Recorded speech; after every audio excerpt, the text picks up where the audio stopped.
Comédienne Mama Esther Ngalasi. Ebele abatu babenga kaika Mama Esther, bamususu babenga kaye Mama Pasteur Ngalasi, bamususu babenga ye comédienne. Siko lelo to yebite to beta masolo ya ki comédienne, to beta masolo ya ki bon mama, to beta masolo ya ki bon Mama Pasteur. Salut, salut chers Bouchou, salut chers abonnés, salut chers connaissances, salut surtout les amis de Étoile Lune Inès TV. J'espère que vous allez bien. Quant à moi, je suis bel et bien, super bien par la grâce de Dieu. Chers Bouchou, chers abonnés et chers connaissances, Yalelo penza to memeli bino Mama Esther Ngalasi, to memeli bino comédienne Esther Ngalasi, to memeli bino pe Mama Pasteur Esther Ngalasi. Ebele abatukutu wa ya utuna ma Étoile no bengi pasteur na ndenge nini, est-ce que azalaka pasteur parce que biso to yebi ye na ki comédienne. La famille yango na lobaki na ibandeli na ebite to benga ye Mama Pasteur, to benga ye comédienne, to benga ye Mama Esther, to benga ye ndenge nini, parce que aza mama moko azo jouer na ebele côté mosusu kimbo mama, côté mosusu Mama Pasteur, côté pe mosusu comédienne. Et ce n'est pas facile, hein? Vie oyo. Bandeko nanga izala ma pasi. Faut zala ka makasi pona okoka surtout ko exécuter ba misala wana nyonso, ou sinon yango to mona batu mosusu balobi na okoka nanga te, yo simba nango te, na okoka lisusu te na tika nanga. Mais ba mosusu monika ba okende, quel que soit ba épreuve, quel que soit ba nini, o monika ka ba okende balobika tito koma na suka ndeto otika. Zalaka bongo. La famille kandenge to beta masolo ya Mama Esther lelo, ebele abatu botu na Mama Étoile ezali kambo nini. Mama Esther asali nini, parce que depuis to landa yo na ba émission to mona yo te ko ya kolobela Mama Esther. Siko lelo esali nini oya kolobela Mama Esther. Bandeko nanga makambo eza. Kande na lobaka chez Étoile Inès TV makambo ezanga kate ezala kaka tala kaka toza na communauté oyo ezana makambo. Communauté na biso oyo ememelaka biso ka makambo. Ata soki oza ya kolala, ata soki olobike lelo penza na obeta nanga lisolo te, mais omona ka téléphone esone ba makambo ekoti. Mosusu omoni ka boye ba ye kobenga makambo ekoti. Donc ezalaka bongo yango tozalaka toujours obligé ya koya pe kosala musala na biso. Bandeko nanga avant tokota kuna ekozala bien nanu na ya kosensibiliser batu nyonso sika bino nyonso boye koti sika na chaîne ya Étoile Inès TV to yambi bino nanu na ndenge moko ya tokos. Après koyamba bino toye kosensibiliser bino keno bo s'abonner pe massivement. Cliquez aussi sur la cloche de notification pour surtout recevoir les nouveautés de notre chaîne. La famille, aimez la vidéo, commentez et partagez. Et kosala biso kitoko mingi makasi.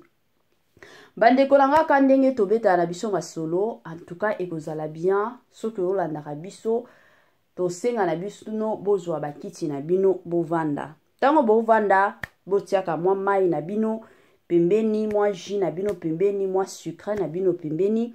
Bozangisa pe biloko kolia te. La famille, nalinga bien soki bolandaka biso, boliaka pe. Parce que nga moko avant na sala émission na liaka. Na siraka penza ke naza ya kotonda, wana naza na énergie ya makasi pona osala émission. Bino pe, boliaka tango bolandaka biso, ekosala biso kitoko wapi, kitoko mingi makasi. Bandeko nanga lelo na memeli bino Mama Esther Ngalasi. Somo Mama Mae 2024 Gavker to Yelibino solution. Pour n'a pas problème ya trompe, fibrome, myome, kyste, règle abondante. Gavker to Zalina solution. Yo oyo kota ménopause atana 65 ans na Gavker oko simba mwana. Ebongo oyo etali fertilité masculine bapapa tobosani bino te faiblesse sexuelle éjaculation précoce insuffisance des spermes topé agrandissement de pénis posa ya mwasi ekima yo kimobali etelemaka bien te awa yoka yango etelemi ebongo oyo etali loposo vergeture babengi nduta bouton tache acné Gavker baproduit ya solo teint uniforme na 5 jours ya pamba oteli tala ndenge obimi kitoko na feti tozali na gamme complet ya kopakola ya injection ya comprimé na ya suppositoire ozali na problème ya hémorroïde interne topé externe papa mama kaka na 2 jours ya pamba omoni changement total. Pour la maladie, tension, diabète, AVC, topé, obésité, lobiko et zali, perte de poids, sans oko ta salle de sport. Kisi ya injection, pe comprimé, na Gavker, bikalibela. Olingi okima, suki pe mandefu ya pembe, benga biso na lombango, po awa, tozali na solution moko durable. Ba produit na biso nyonso, ezali 100% naturel, pe et salemi, na ba plante, na ba industrie, ya Angleterre, pe Allemagne. Benga biso na numéro oyo plus 44 74 05 65 35 48. Gavker solution ya santé na yo.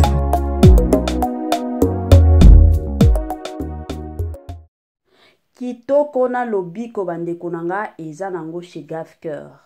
Oza na besoin ya lobiko ya sûr. Lobiko penza avec garantie. Kota chez Gavker la famille. Kuna nde solution eza, kuna nde lobiko ya sûr eza, kuna penza ezalaka koseka na koseka. Tango obenga bango, tango ba otindela yo bakisi, bandeko nanga omeli, après komela bakisi na yo, yo moko bando constate que non ozo seka na yo kaka, ozo sepela na yo kaka parce que babiloko e bando déranger yo et obanda lisusu ko dérangeaka yo te. Na système ya ndenge nini, na système kaka ya tokos makasi. Bandeko nanga lelo na memeli bino mama Esther Ngalasi, comédienne na biso Esther Ngalasi, mama pasteur surtout Esther Ngalasi. Makambo eza la famille, makambo eza ya koyinda la famille, makambo eza ya kobeba, makambo surtout eza ya somo. Yango na memaki makambo yo epai ya bandeko nyonso o balandaka Étoile Nest TV, o basalelaka Étoile Nest TV confiance. Chaque fois que toyaka na makambu, bango pe bayaka, basalaka ba intervention na bango, bayaka pe bapesaka ba point de vue na bango. Yango to memelaka toujours bino ba makambu. Ya turo yo pe eza makambu oyo esengeli kanenge to salaka ba commentaire na biso, ba intervention na biso surtout avec plein de sagesse et de maturité la famille. Parce que oyo eza je abana mikete mais eza makambo kandenge tolobaka ya bamikolo. Soki yo koya awa pona kofinga musala ya nzambe etali yo kaka. Parce que émission na biso to sala, to ya pona kofinga basala nzambe te, to ya pe pona osambwisa basala nzambe te. Mais to ya soki communauté elobi, soki population elobi, yango to yaka mutu na mutu apesi ba point de vue na ye na ndenge moko ya kitoko mingi makasi.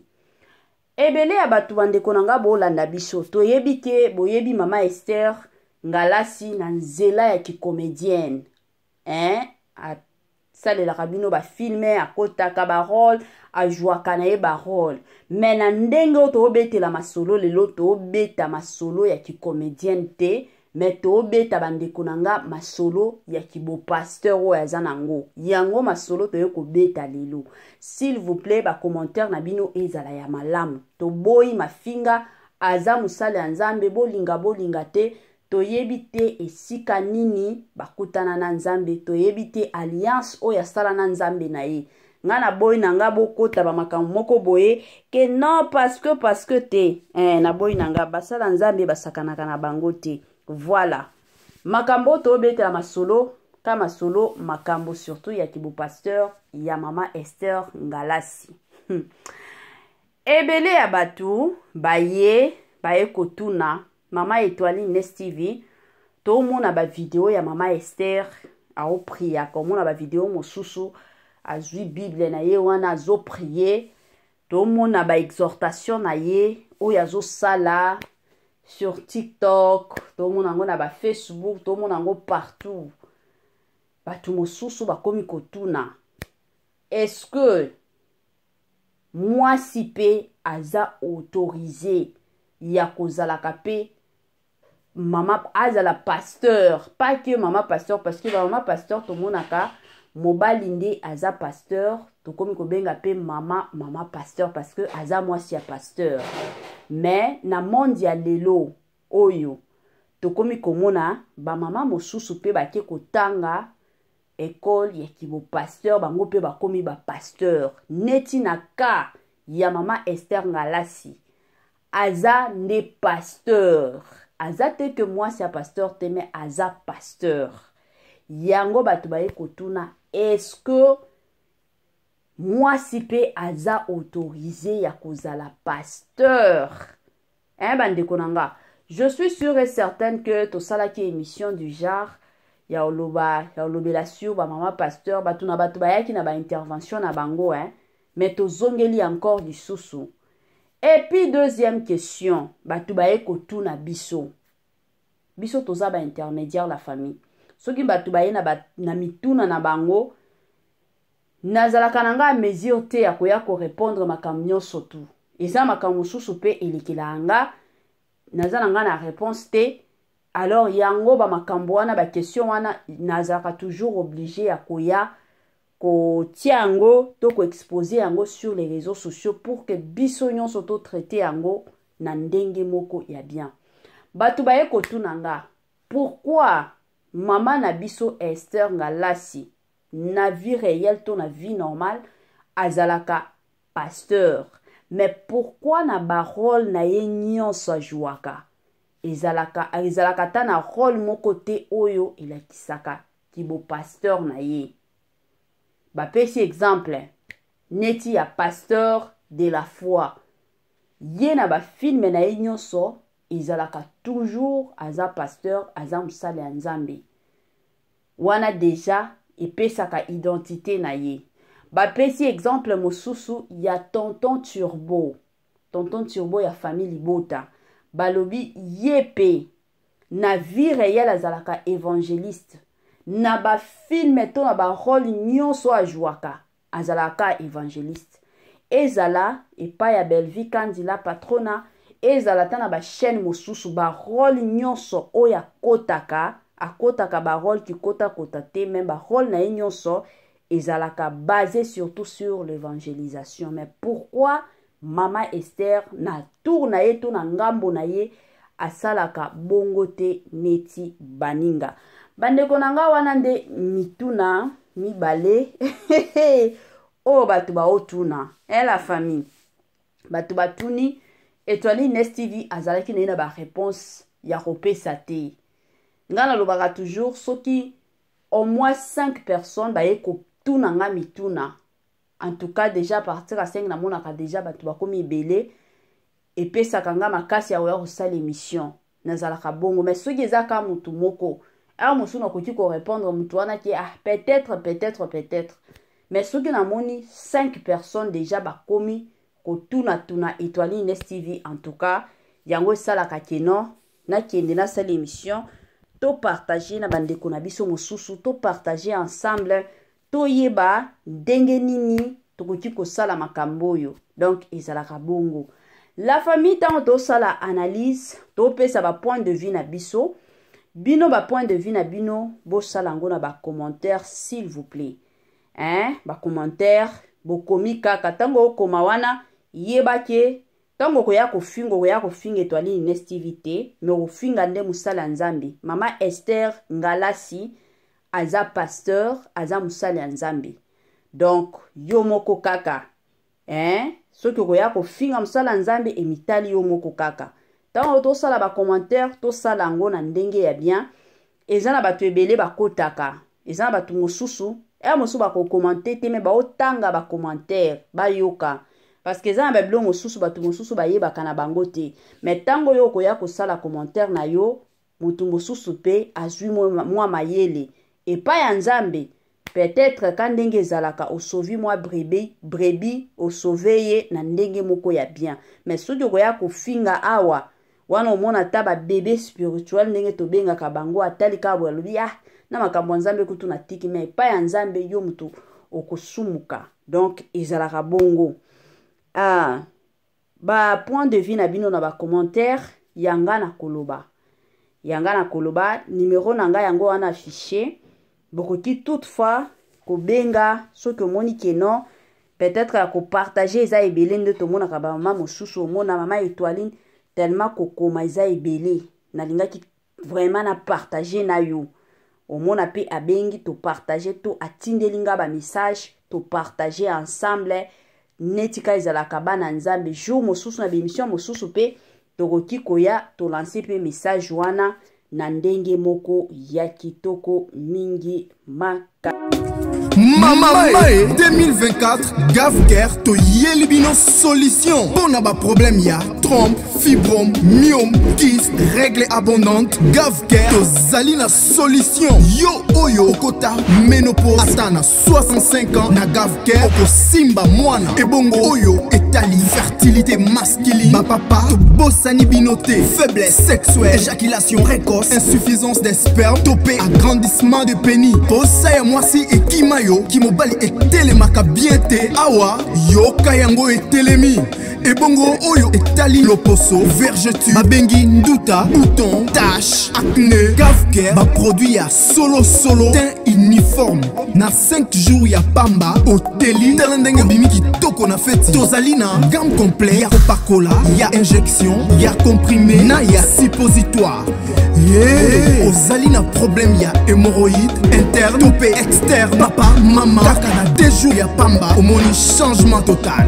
Pour la maladie ya tension diabète AVC topé obésité lobiko ezali perte de poids sans okota salle de sport kisi ya injection pe comprimé na Gavker bikalibela olingi okima suki pe mandefu ya pembe benga biso na lombango po awa tozali na solution moko durable ba produit na biso nyonso ezali 100% naturel pe esalemi na ba plante na ba industrie ya Angleterre pe Allemagne. Benga biso na numéro oyo plus 44 74 05 65 35 48. Gavker solution ya santé na yo.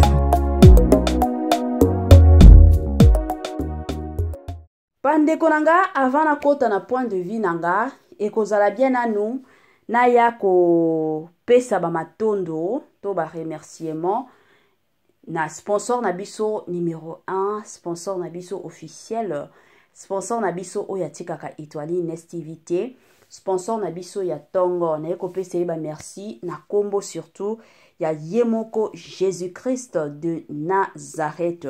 Ba merci mingi, merci à makasi, surtout na Yemoko fondateur ya Gavker, na kombo ya tonton Olivier, topesio ba matondo pour na confiance surtout na système moko ya kitoko. Grand merci na balandi nyonso ya Étoiline TV, grand merci na bino nyonso bozwaka ta na bino penza pour na kolanda biso, pour na osalela biso ba partage, pour na kosalela biso ba remarque, ba compliment, ba conseil na bino en tout cas et ça la biso kitoko mingi. Grand merci na bino la famille et surtout que Dieu vous bénisse. Nzamba pesa rabino ba makoki surtout ba mbongo ebele pour na kufutaka ba wifi na bino kufutaka ba data na bino kufutaka mwa ba makambo na bino ebele bandeko nanga na système moko ya kitoko mingi makasi. Grand merci na Linda Bukulu ya balinda. Grand merci na Yemoko Madame Judith Diampovisa. Grand merci surtout na Yemoko Mama Joséphine depuis Swaziland. Grand merci na Mama Tina Sambia. Grand merci na Madame Madeleine Kita. Grand merci na Binonyon Sobolandaka Étoiline TV. Boza ebele ata soki na mentionné kombo na yote mais na cessé ya motema to na katikati ya motema boye bakake no Étoiline TV alela biso fort. Étoiline TV alingaka biso na système moko ya tokoso makasi. bandeko na nga tokota na makambo na biso topesa ba idéologie na biso ba point de vue na biso sur affaire ya kibo pasteur ya basi. Est-ce que mwasi aza pe autorisé ya kozala pasteur to ki pasteur wana ezalaka ka pona mibali la famille. Bon, selon point de vue nanga, selon ngai, Nzambe apesa grâce to asalela grâce na mutu nyonso. Lelo to mona ata na côté ya badon, il y a de ces personnes oyo aza mwasi aza na don ya guérison, aza na don ya prophétie, aza na don ya miracle, aza na don badon ebele. Nzambe asalela yango grâce epa ya mutu nyonso, ezala mwasi ezala ya mobali. Bon, soki tozongi na tango akala deja na Bible mingi batu o bazalaki na badon, batu o bazalaki ba prophète ya minene ezalaki ka mibali. To bando mona keno o mwasi moko boye pe azalaki prophète moko boye, prophétesse plutôt, mwasi wana bando délivrer batu, mwasi wana bando sala batu bongo, to mona yango te. Mais na baka ya ba problème neti o azo botate mwana kufi mwana boye ezalaki nde baka o batiaki basi. Mais na côté penza ya o ministère ezalaki ka mibali. Na tango wana ya kala soki to tangi ba Bible na biso to mona mbongo. Mais na tango oyo ekomi temps de la grâce, oyo Nzambe akomi kosala grâce na mutu nyonso na ndenge na ye, yango toye komona batu mosusu na basi bakomi ko prophétiser, na basi bakomi kosala ba délivrance, na basi bakomi ko prier batu oyo peut-être bando lekisa mama moko ya mabe ya makasi, batu oyo peut-être bando botate mwasi akepe asambeli mwasi mosusu pe aboti. Tokomi komona yango grâce wana Nzambe azo continuaka kosala lelo. Tokomi komona basi mosusu lelo bakomi pe ba pasteur, mwasi penza akomi pe pasteur, parce que eza Nzambe ye moko apointa ye, parce que eza Nzambe ye moko atia que non mwasi oyo il faut azala pasteur. Yango tomoni basi mosusu lelo bakomi ba pasteur. Et au-delà de ça, il y a de ces mamans au bakepe na ba école, bake kotanga théologie pour que bazala penza ba pasteur ya solo.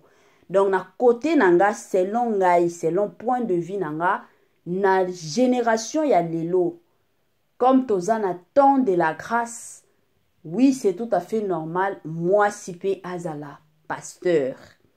Na deuxième volet la famille kanenge batu ba oloba côté ya maman Esther que pourquoi na barol na ye nyonso ajouaka te neti mosala Nzambe ndenge tomonaka ba pasteur de la foi ba jouaka ye ata na film nyonso soki ba pesi ye rôle azalaka ka pasteur. Ba pesi exemple mosusu neti ya Papa Turbo azalaka na vie réelle azana ye évangéliste, mais na ba film na ye nyonso ajouaka toujours ba rôle netika évangéliste, azopesa déjà identité na ye. Mais ce n'est pas le cas avec la servante de Dieu, Maman Esther Ngalasi. Bon, na côté wana la famille, quand ndenge tokotaka, ndenge tozaboye na vie selon nga, mutu na mutu azana ndenge amonelaka makambo. La famille. Mabe ezalaka soki mutu akomi kokota peut-être na ndenge moko akobatama. Aza na posa a jouer rôle oyo parce que aza pasteur, parce que aza na kombo moko boye akomi moyen a jouer yango ezate mena motema e osala ye pasi. Wana déjà devant Nzambe eza masumu. La famille. Na ka penza ya Maman Esther eloko na oti koloba peut-être ye asesantaka na ye à l'aise. Ayebi ke kozala pasteur, kozala msala Nzambe eza appel. Mais oyo nazo ya kosala to na okotisa eza musala o efutaka nga. Alors soki babengi nga eke rôle emonani ke nazala mwasi mabe na kojouer eza musala mais eza te ke eza vi na nga. Peut-être ye na sens wana to na kote wana amonaka na ye bongo. Amoni ke non eza nango ka musala, l'essentiel na ke nanga na musala na sali nanga musala c'est fini na zongi na nanga ndako. Bato mosusu bazalaka mwa bongo. Mais na omona penza mabe te parce que ata soki totali ba rôle o mama na biso Esther ajouaka eza te ke ba rôle moko boye, peut-être ya kindoki, peut-être ya kindumba, peut-être ya ndenge nini te. Eza ka ba rôle moko mosusu azalaka aza la patronne, mosusu aza mwasi ya boss, mosusu mama moko boye, mais eza te ke ba rôle moko boye te. Aza musala nzambe ata ba rôle nyonso oya jouaka soki bolandi pe bien ba rôle ya mama Esther eyaka toujours côté ya biso la famille mutu na mutu azwaka toujours en plus na ba rôle na ye nyonso. Nga penza na ba filme o nyonso na landa to na tala o mama Esther azo jouer bandeko na nga nazwaka toujours moi leçon moko boye. Nga filme penza ya liboso na mona ye na tala boye na lobi non mama oyo penza na vie réelle aza mama moko non ateyaka bato. Kutu tan wana nga na yebaki te ki azalaki pasteur. Tango na ye ko découvrir ki azalaki pasteur nga na lobaki yango wana na ba filme na ye asincarnaka. Donc pona bandeko mosusu o bazomituna pourquoi ajouaka te. Na osenga na bino tango azojouaka selon nga bozalaka surtout concentré. Mamae 2024 Gavker to Yelibino solution. Pour n'a pas problème ya trompe, fibrome, myome, kyste, règles abondantes. Gavker to Zalina solution. Yo oyo okota ménopause atana 65 ans na Gavker oko simba mwana. Ebongo oyo etali fertilité masculine. Ma papa to bossani binoté, faiblesse sexuelle, éjaculation précoce, insuffisance des spermes, topé agrandissement de pénis. Bossa ya mwasi et kimayo Kimobali etelemaka bien te awa yoka yango etelemi ebongo oyo etali loposo vergeture babengi nduta bouton tache acné Gavker ba produit ya solo teint uniforme na 5 jours ya pamba oteli tala ndenge bimi kitoko na feti tozali na gamme complet ya kopakola ya injection ya comprimé na ya suppositoire. Ozali na problème ya hémorroïde interne topé externe papa mama kaka na 2 jours ya pamba omoni changement total. Pour la maladie ya tension, diabète, AVC, topé, obésité, lobiko et zali, perte de poids, sans okota salle de sport. Kisi ya injection pe comprimé na Gavker bikalibela. Olingi okima suki pe mandefu ya pembe benga biso na lombango po awa tozali na solution moko durable. Ba produit na biso nyonso ezali 100% naturel pe esalemi na ba plante na ba industrie ya Angleterre pe Allemagne. Benga biso na numéro oyo plus 44 74 05 65 35 48. Gavker solution ya santé na yo.